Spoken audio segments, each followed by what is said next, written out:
વાયદા કરે છે એ વાયદાનો જે ઢગલો થઈ ગયો છે તો એ ઢગલાની કમી ઓછી થાય અને વાયદાઓ ઓછા થાય અને ટૂંક સમયની અંદર જે નોટિફિકેશન છે અને ભરતી કેલેન્ડર છે એ જાહેર કરવામાં આવે એટલી અમારી લાગણી અને માંગણી છે અને મોટી સંખ્યામાં કાયમી શિક્ષકની ભરતી થાય અને ક્રમશઃ ભરતી થાય એટલી જ લાગણી. જે રજૂઆત કરીએ છીએ અને રજૂઆત થયા પછી પણ જે કાયમી શિક્ષકોની ભરતી થવી જોઈએ એ ભરતી થઈ રહી નહીં તો એના પાછળનું કારણ અમને કદાચ એવું લાગે છે કે વહીવટી કારણોમાં કદાચ સમય લાંબો એમને લાગતો હોય, કેમ કે કોઈ પણ કામ જે હોય એ વહીવટી ધોરણે સમય અને ઘણી બધી બાબતમાં માંગ જે કહેવાય એ લઈ લેતું હોય છે.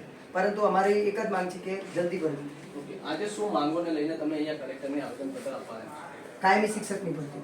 તમે શું કહેશો? તમે બે જ્ઞાન સાહેબ પાસ કાયમી શિક્ષક અને જે કેલેન્ડર છે એ જાહેર કરે. ઘણી વાર તમે પણ રજૂઆત કરી છે પરંતુ તમારી રજૂઆત સાંભળવામાં નથી આવી. ફરી એક વખત તમે આ મુદ્દે પાછા ચર્ચામાં આવ્યા છો, શું કહેશો? હવે હું સરકારશ્રીને એટલું જ કહીશ કે અમારી માંગણી અને લાગણીને સરકાર સમજતી જ નથી, એટલે અમારે વારંવાર ગાંધીનગર અને છોટાઉદેપુર એમ આવવું પડે છે. અમે નવેમ્બર મહિનામાં 7મી તારીખે બોડેલી તાલુકા મામલતદાર કચેરીમાં પણ આવેદન આપેલ છે. ગાંધીનગર પણ ઘણીવાર જઈ આવ્યા છે.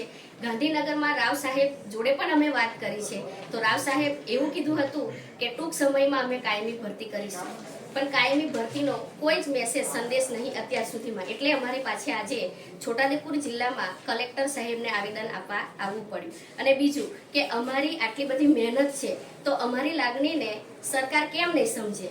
અમારા જેવા ઘણા ઉમેદવારો છે, આવી રીતના 4-4 વર્ષ સુધી તમે જો ભરતી ના કરતા હોય તો ઘણા એવા ઉમેદવારો છે એમની ઉંમર પણ પૂરી થઈ જશે, તો એમની જવાબદારી શું સરકાર લેશે?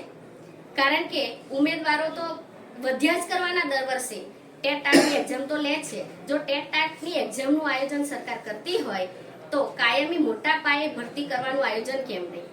મોટા પાયે કાયમી ભરતી કરે સરકાર અને કાયમી ભરતી કરે તો એની તારીખ અને મહિનો ટૂંક સમયમાં જણાવે અને અમારી ઉંમર પૂરી થતા તાત્કાલિક ભરતી કરે, ઉંમર પૂરી થાય એ પહેલા, એવી અમારી લાગણી અને માંગણી છે. અને છેલ્લે પણ હું સરકારશ્રીને એટલું જ કહું છું કે અમારો છોટાઉદેપુર જિલ્લો અત્યંત અંતરિયાળ છે અને ઘણા બધા મહેનત અને મજૂરી કરીને ભણેલા છે, તો બધાની જ છોટાઉદેપુર જિલ્લાના ટેટાટ ઉમેદવારોના વતી હું એટલું જ કહેવા માંગુ છું કે સરકાર સત્વરે કાયમી ભરતી કરે અને તે મોટા પાયે. ઓકે, આપ કોને આ બાબતે રજૂઆત કરી ચૂક્યા છો? ગાંધીનગર પણ તમે રજૂઆત કરી છે, છોટાઉદેપુર જિલ્લામાં પણ તમે વારંવાર રજૂઆત કરી છે. અત્યાર સુધી કેટલા નેતાઓ, કેટલા અધિકારીઓને તમે રજૂઆત કરી છે? હવે અમે છોટાઉદેપુરમાં તો 2-3 વાર આવેદન આપ્યા છે. બોડેલીમાં પણ મામલતદાર સાહેબને આવેદન આપ્યા છે. ગાંધીનગરમાં જઈ આવ્યા છે તો રાવ સાહેબને, ડિંડોર સાહેબને, ઘણા બધાને અમે આવેદન પત્ર આપ્યા છે. પણ નેતાઓ અમારી લાગણી અને માંગણી, છોટાઉદેપુર જિલ્લાના જે નેતાઓ છે એ અમને કોઈ પૂછ્યું નહીં અને અમે કોઈ પણ જગ્યાએ જઈએ છીએ તો અમને સાથ સહકાર પણ મળ્યો નહીં.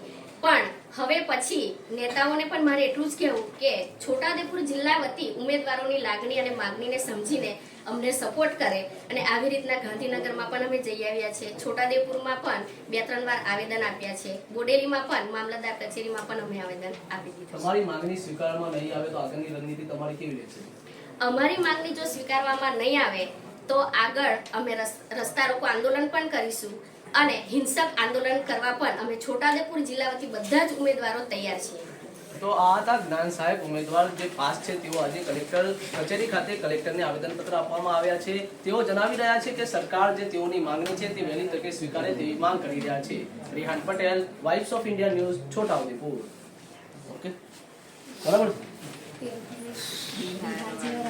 હા ભાઈ, એક મુદ્દો રહી ગયો છે અમારો.